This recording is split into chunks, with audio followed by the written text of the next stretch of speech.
Hello everyone, my name is Richard Alejandro. November 8th is my birthday. 1923 is gonna go ahead and be the year I'm doing it over. Now let's go ahead and move on.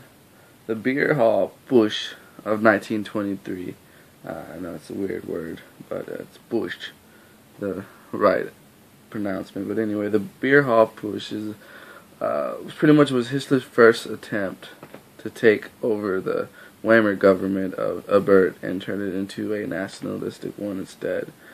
And pretty much the tactic used by it was, the word itself is Bush, the plot, revolt, or attempt to overthrow a government, especially one that depends upon suddenness and speed.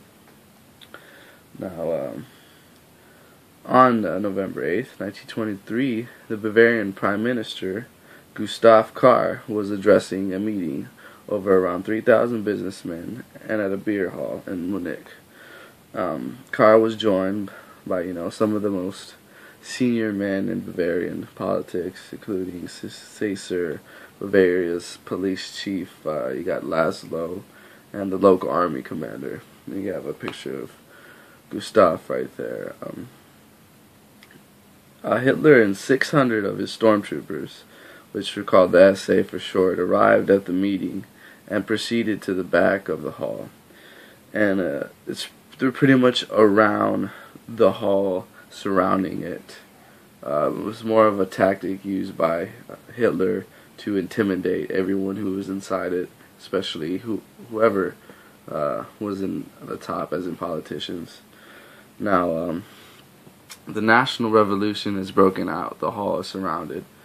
Hitler was pretty much just calling it how it was, pretty much to everybody inside. That was some of the pictures up here I've seen. Kahr, Laszlo, and Caesar were taken into a side room, and there they were threatened by guns. Hitler, promised Kahr that he would get a key position in the new national government, and Laszlo was promised a senior post in the German army. He's pretty much threatened both of them for his own wants.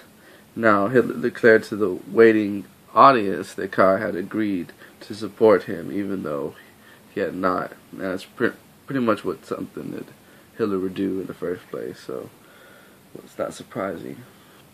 And when Hitler did return, the hall was in such disarray that he fired a shot from his pistol into the ceiling and threatened to bring a machine gun into the gallery if the people in the hall did not settle, so they can hear what he had to say. Once people actually settled, this is pretty much a witness here. Mueller said that when he spoke, it was a rhetorical masterpiece. In fact, in a few sentences, he totally transformed the mood of the audience. I've rarely experienced anything like it. Now it comes to show this famous speeches how intimidation and fear and controlling the whole crowd in the way he speaks. Once the beer go back. Okay, yeah, I'm sorry. Once the beer hall meeting was over, Hitler started to plan his takeover of Munich, but Hitler had made one major mistake, and he had let Kahr and his colleagues go, so they pretty much reported what had happened, and they were going to try to stop the march that the Nazis were trying to make the day after November 8th. And as a result of that evening, Hitler did gain the support of the politicians, but also started something that couldn't be stopped. So, it's a pretty interesting story, and that's what happened on my birthday. Thank you very much.